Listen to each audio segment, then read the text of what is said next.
আমি শুরু করছি। প্রথমে আছে প্রাচীন ভারত। তোমাদের তো প্রাচীন ভারতে তোমাদের 4টে মডিউলের আর কি প্রথম লেসনে থাকবে হরপ্পা সভ্যতা এবং বৌদ্ধিক যুগ।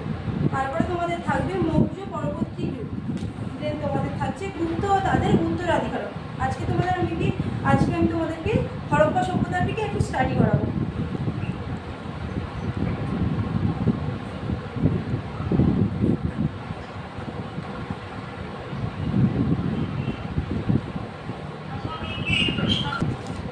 ফার্স্টলি তোমাদের হরপ্পা সভ্যতা আছে। তো হরপ্পা সভ্যতা এখানে কি বলেছে যে প্রাগৈতিক মানুষ যে ভারতের হাতিয়ার ও যন্ত্রপাতি ব্যবহার করত তাদের সম্বন্ধে অবহিত হয়েছে। পরবর্তীকালে ধাতুর ব্যবহারও প্রচলিত হয়। তামাই সর্বপ্রাচীন ধাতু ও মানুষ ব্যবহার করেছিল। আস্তে আস্তে ভারতের উপমহাদেশে তামা ও পাথর ব্যবহারকারী বহু সংস্কৃতি গড়ে ওঠে। তারা তামা ও টিন মিশিয়ে ব্রোঞ্জ তৈরি করেছিল। কি দিয়ে মিশিয়ে? তামা ও টিন মিশিয়ে ব্রোঞ্জ তৈরি করেছিল। ভারতবর্ষের ব্রাহ্মপ্রস্তর যুগের উজ্জ্বলতম দৃষ্টান্ত ও হরপ্পা মহাদেশের সিন্ধু উপত্যকা। তো সেক্ষেত্রে তোমাদের এখান থেকে প্রশ্ন আসতে পারে সিন্ধু উপত্যকা।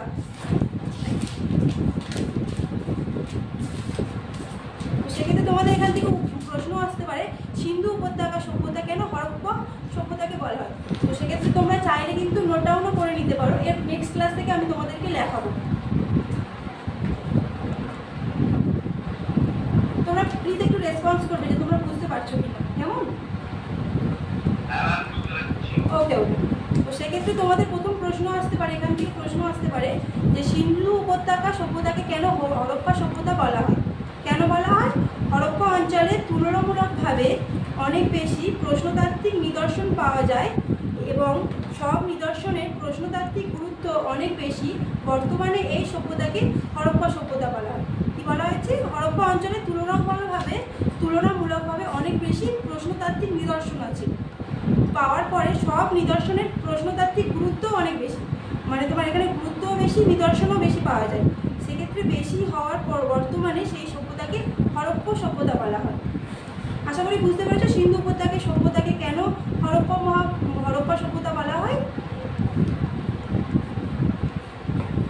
তো তারপরে তোমাদের আছে 1920 থেকে 1922 সালে হরপ্পা সভ্যতা আবিষ্কৃত হয় এবং প্রধান দুটি কেন্দ্র উত্খননের মাধ্যমে এই কেন্দ্র দুটি যথাক্রমে রাভি নদীর তীরে অবস্থিত। যদি বলে কোন নদীর তীরে হরপ্পা সভ্যতা অবস্থিত? রাভি নদীর তীরে অবস্থিত। তোমাদের শর্ট কোশ্চেন আসতে পারে যে কোন নদীর তীরে হরপ্পা সভ্যতা আবিষ্কৃত হয়। তোমরা এটা নোট ডাউন করে রাখতে পারো, রাভি নদীর তীরে। তো নেক্সট ও সিন্ধু নদের তীরে অবস্থিত মহেঞ্জোদারো, প্রথমটি ডি আর শাহিনী ও পরেরটি আর ডি ব্যানার্জি উত্খনন করেছিলেন। মহেঞ্জোদারোতে কে উত্খনন করেছিলেন? তোমরা তাহলে কি বলবে? প্রথমটি করেছিলেন ডি আর শাহানি।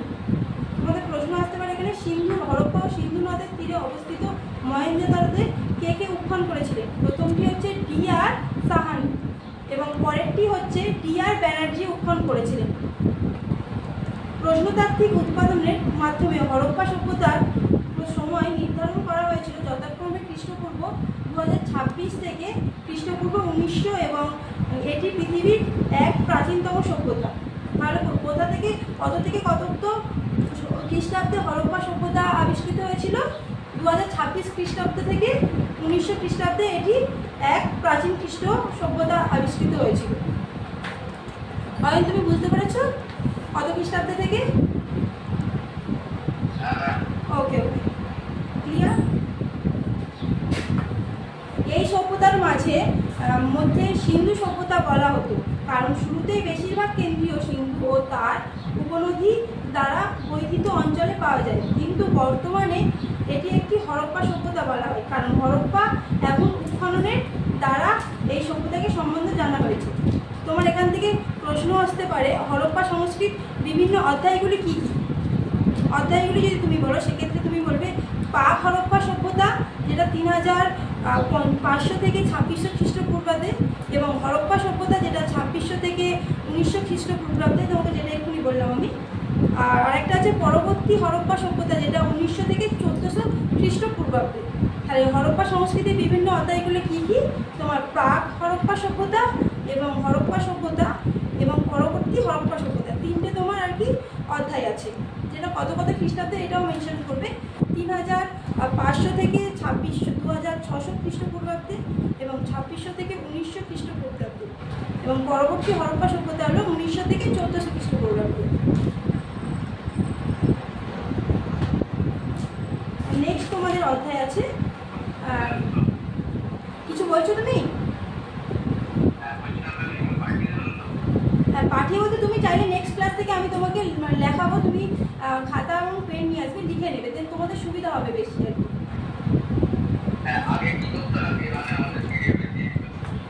আচ্ছা আচ্ছা, পিডিএফে তোমাদের পাঠিয়ে দিতে, তো সেক্ষেত্রে পিডিএফে তাহলে পাঠানো হবে, দেন আমি কথা বলি, দেন তোমাদেরকে পাঠিয়ে দেওয়ার ব্যবস্থা করে দিচ্ছি।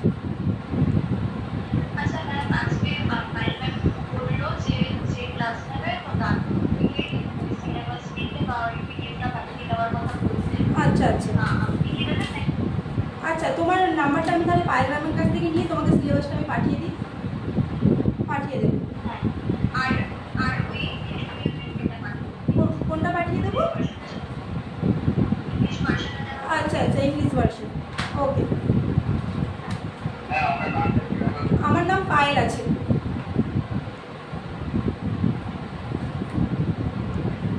তো নেক্সট তোমাদের আছে নগর পরিকল্পনা। তোমাদের সিন্ধু সভ্যতার পরে তোমাদের চলে আসবে হরপ্পা সভ্যতা, সিন্ধু সভ্যতা, তারপরে আসবে তোমাদের নগর পরিকল্পনা। নগর পরিকল্পনায় কি আছে? হরপ্পা সভ্যতার সবচেয়ে উল্লেখযোগ্য বৈশিষ্ট্য এবং নগর পরিকল্পনা।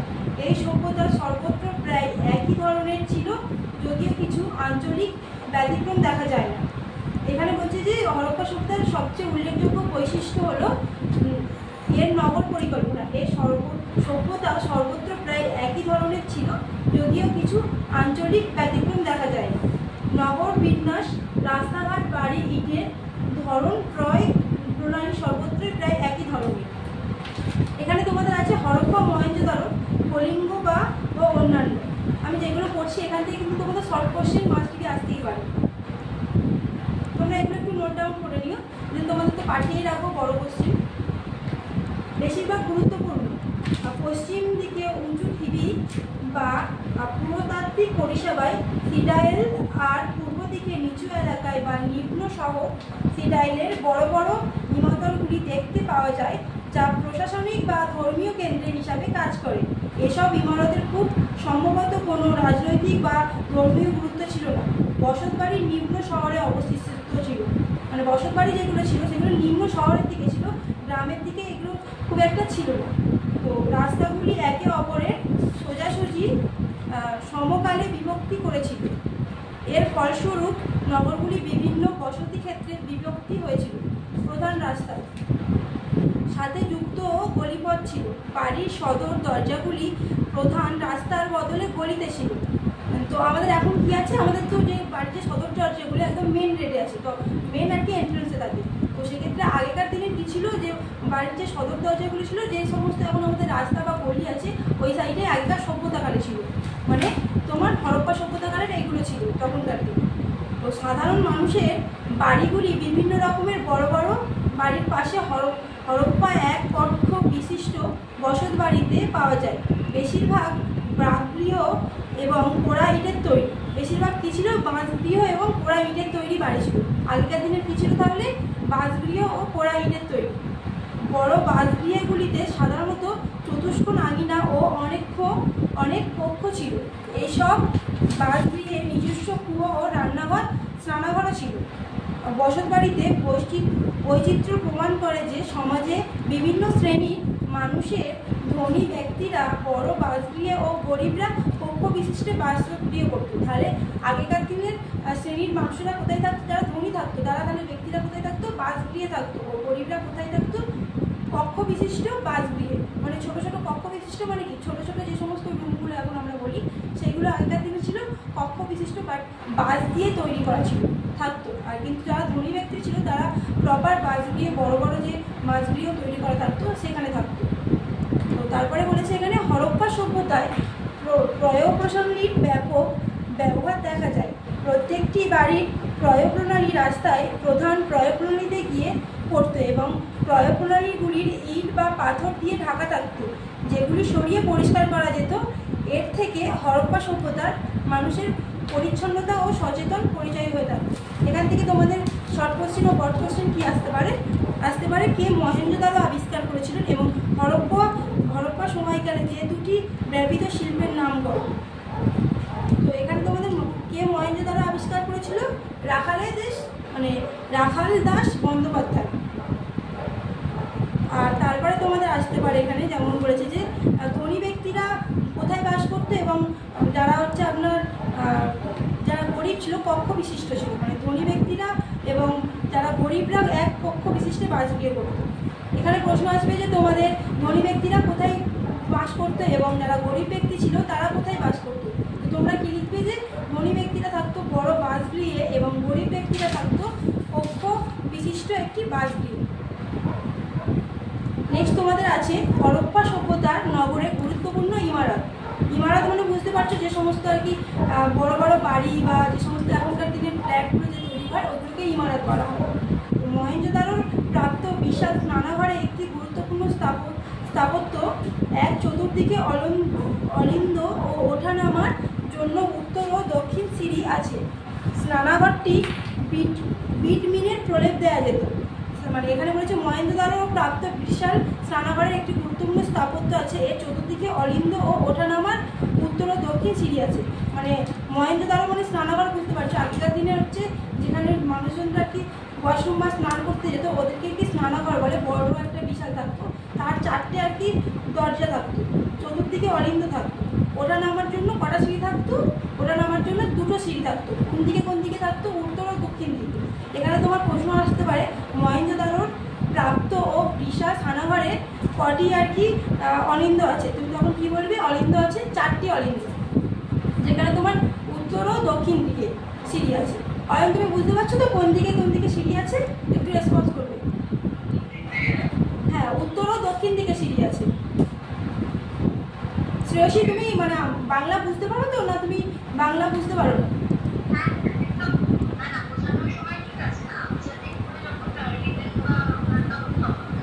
আচ্ছা আচ্ছা, ঠিক আছে। তুমি বুঝতে এমনি আমি যখন বলছি যে তুমি এই কথাগুলো বুঝতে পেরে যাচ্ছ তো? ওকে ওকে ওকে, তাহলে কোনো সমস্যা নেই, কিন্তু তোমাকে আমি পাঠিয়ে রাখছি।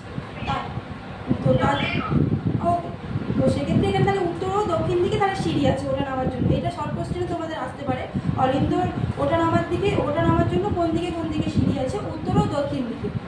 স্নানাগারটি বিটমিনের প্রলেপ দিয়ে যাতে জল চুয়ে না পড়ে। তাহলে কিসের প্রলেপ দিত? বিটমিনের। এখন আমরা কি বালি সিমেন্টের তোমরা ঘর বাড়ি এসব বানাই, তখনকার দিনে কি ছিল? স্নানাগারটির জন্য বিটমিনের একটা তখনকার দিনের আর কি ওই লাইক ধরতে পারো যে বালি সিমেন্ট যে এখনকার দিনে ওরকমই ছিল। তো কি দিয়ে প্রলেপ করতো? বিটমিনের দিয়ে প্রলেপ করতো, যাতে না জলটা চুয়ে পড়ে, জল না ভেতর দিকে যাওয়া সোপ পড়ে। তো সেক্ষেত্রে পাশের একটি ঘরের মধ্যে কৃপ ছিল, যার থেকে স্নানাঘরের ও জল সরবরাহ হতো। পাশে কি ছিল? ঘরে, মানে ওই যে তোমার স্নানাঘরের পাশে একটি ছোট কূপ ছিল, মানে ছোট একটা ঘর ছিল, সেখান থেকে আর কি স্নানাঘরের জল সরবরাহ করতো। কারণ ওখানে স্নানাঘর মানে বুঝতে পারছো, ওখানে সমস্ত তখনকার দিনের আর কি রাজরাজারা সবাই ওখানে স্নান করতো। ওখানকার যে জলটা সাইড থেকে আর কি তোমার জল সরবরাহ করতো। জল নির্গমের জন্য প্রয়োগ প্রণালী ছিল। কি ছিল? প্রয়োগ প্রণালী ছিল। স্নানাঘরটির চারপাশে অনেকগুলি ঘর ছিল, খুব সম্ভবত কাপড় পরিবর্তন করার জন্য। আর স্নানাঘরের পাশে কি ছিল? অনেকগুলো ছোট ছোট ঘর ছিল, যেখানে কি হতো? কাপড় পরিবর্তন করার জন্য। পণ্ডিতদের মতে এটি একটি বিশাল স্নানাঘরটি ধর্মীয় উদ্দেশ্য ও ব্যবহৃত হতো। বিশাল স্নানাঘরটির পশ্চিমে একটি শস্যাগার পাওয়া যেত। এখানে ইটের তৈরি অনেকগুলি স্পষ্ট স্তম্ভ বিশিষ্ট চতুষ্কোণ কক্ষ আছে, যার উপর শস্য সংরক্ষণ হতো। কি হতো? এখানে কি ছিল? স্পষ্ট বিশিষ্ট চতুষ্কোণ মানে 4টে কক্ষ আছে, যার উপর শস্য সংরক্ষণ করা হতো। মানে এখানে বলছে স্তম্ভ বিশিষ্ট চতুষ্কোণের কক্ষ আছে, যার ওপর মানে 4টে ঘর আছে, যার উপর মানে ছাদ, যেটাকে আমরা ছাদ বলি সোজা বাংলা ভাষায়, তার উপর শস্য সংগ্রহণ করা হতো। শস্যের মধ্যে বিভিন্ন ধরনের ওই ধান, গম, জব এইসব ওরা সংগ্রহ করত। হরপ্পাতে একটি শস্যাগার পাওয়া গেছে। এখানে শস্য ঝাড়াই বাছাই করার জন্য গোলাকার ইটের তৈরি মঞ্চ আছে। এই মঞ্চের ওপর থেকে প্রাপ্ত গম ও যবের খোসা প্রমাণ করে যে এখানে শস্য ঝাড়াই বাছাই করা হতো। মানে ওখানে প্রমাণ পাওয়া গেছে যে তখনকার দিনে আর কি প্রমাণ পাওয়া গেছে যে এখনকার যারা আর কি তোমার সার্চ করে বা দেখে অনেককাল পরে, তো সেখানে দেখে যে শস্য ঝাড়াই করার জন্য গোলাকার ইটের তৈরি মঞ্চ পাওয়া গেছে এবং এই মঞ্চের ওপর থেকে প্রাপ্ত গম বললাম গম ও যবের খোসা প্রমাণ করে, মানে গম ও যবের যে খোসাগুলো ওখানে পড়ে থাকে তার জন্য প্রমাণ করে যে এখানে একটি শস্য ঝাড়াই বা বাছাই করা হতো। লোথালের ইটের তৈরি জাহাজঘাটা এবং জাহাজঘাটা পাওয়া গেছে।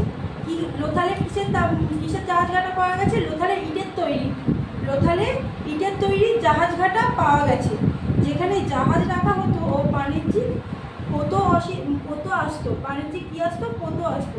মানে এখন আমাদের কি জাহাজে করে তো আমরা ইম্পোর্ট এবং এক্সপোর্ট করি বিভিন্ন আর কি শস্য বলো বা বিভিন্ন তেল এই সমস্ত। তখনকার দিনে ইটের তৈরি জাহাজঘাটা ছিল, মানে ঘাট, জাহাজঘাটা মানে কি ঘাট, ওখান থেকে পাওয়া গেছে যেখানে জাহাজ রাখা হতো। বাণিজ্য পোতো আসতো, বাণিজ্য বিভিন্ন আর কি শস্য যেগুলো বলে আর কি তাদেরকে পোতো বলে। এর থেকে অনুমান করা যায় যে লোথাল হরপ্পা সভ্যতার একটি গুরুত্বপূর্ণ বাণিজ্যিক কেন্দ্র ও বন্দর ছিল। তাহলে লোথাল কি হরপ্পা সভ্যতার একটি গুরুত্বপূর্ণ বাণিজ্যিক কেন্দ্র এবং বন্দর ছিল, কেননা জাহাজ ঘাটাতে তো ওখানে তোমার বিভিন্ন আর কি ইম্পোর্ট এবং এক্সপোর্টের যে সমস্ত শস্যগুলো আর কি যাতায়াত করা হতো, ওই জন্য ওটার স্পেশালি নাম হয়েছে, ওই জন্য হরপ্পার একটি গুরুত্বপূর্ণ বাণিজ্যিক কেন্দ্র বা বন্দর বলা হয়। আশা করি তোমরা হরপ্পা সভ্যতার নগরের গুরুত্বপূর্ণ ইমারতটা বুঝতে পেরেছো। ইমারতে কি আছে তোমাদের? মহেঞ্জোদারোর একটা স্নানাঘর আছে যেখানে চারটি আর কি তোমার চারটি চতুর্দিকে অলিন্দ আছে, যেখানে উত্তর এবং দক্ষিণ দিকে সিঁড়ি আছে। এখানে স্নানাঘরটি বিটুলের প্রলেপ দেওয়া হতো। যে এখান থেকে এই প্রশ্নটা আসতে পারে। তারপরে তোমাদের আসতে পারে এখানে যে কেন গুরুত্বপূর্ণ বাণিজ্যিক কেন্দ্র বা বন্দর বলা হয়েছে, কারণ ওখানে বিভিন্ন শস্যের ওখানে একটা বাণিজ্যিক পোতো আসতো, যেখানে আর কি অনুমান করা গেছে হরপ্পা সভ্যতার একটি গুরুত্বপূর্ণ বাণিজ্যিক, মানে ওখানে একটা তোমার যে সমস্ত যেখান থেকে জাহাজ ছাড়ে বন্দর বলা হয় আমাদের, ওখান থেকে ওই বন্দরগুলি আর কি স্টে করা হতো, ওই জন্য ওটা আর কি স্পেশালি ওটা আর কি বন্দর এবং গুরুত্বপূর্ণ বাণিজ্যিক। আশা করি বুঝতে পেরেছো শ্রেয়সী এবং অয়ন। এর মধ্যে তোমাদের কোনো কোশ্চেন্স আছে হরপ্পা সভ্যতার নগরের? আচ্ছা, তো সেক্ষেত্রে আমি তোমাদেরকে নেক্সট যে চ্যাপ্টার আছে, নেক্সট যে আছে অর্থনৈতিক কার্য। তুমি কি বিজি আছো?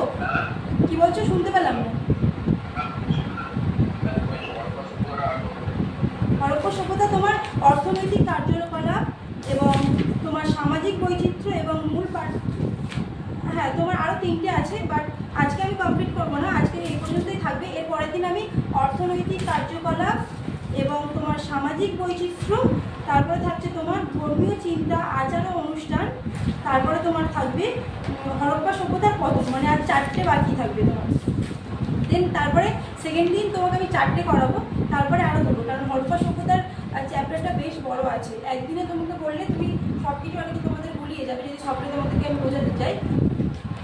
তো সেক্ষেত্রে তোমাদের আমি আজকে এই অবধি থাকছে। আজকে আমি তোমাদেরকে কী কী পড়ালাম একবার নোট ডাউন করে দিই। হরপ্পা সভ্যতার মানে ব্যবহৃত কোথা থেকে এসছে, দেন তোমাদের আছে উৎপত্তি ও বিস্তৃত, তারপরে আছে নগর পরিকল্পনা, কোথায় কোথায় নগর আছে, তারপরে আছে তোমাদের হরপ্পা সভ্যতার নগরের গুরুত্বপূর্ণ ইমারত এবং অর্থনৈতিক কার্যকলাপটা তোমাদের হয়নি। ইমারত অবধি তোমাদেরকে আমি পড়ালাম, মানে তোমাদের আমি 3টে আজকে পড়ালাম, তাই তো? আশা করি তোমরা বুঝতে পেরেছো। এই 3টে না আমি সামনে এগোবো, নেক্সট এগোবো আজকে। শ্রেয়সী, অয়ন, আমি কি বলছি যে আমি কি নেক্সট এগোবো না আজকে এই পর্যন্ত থাকবে?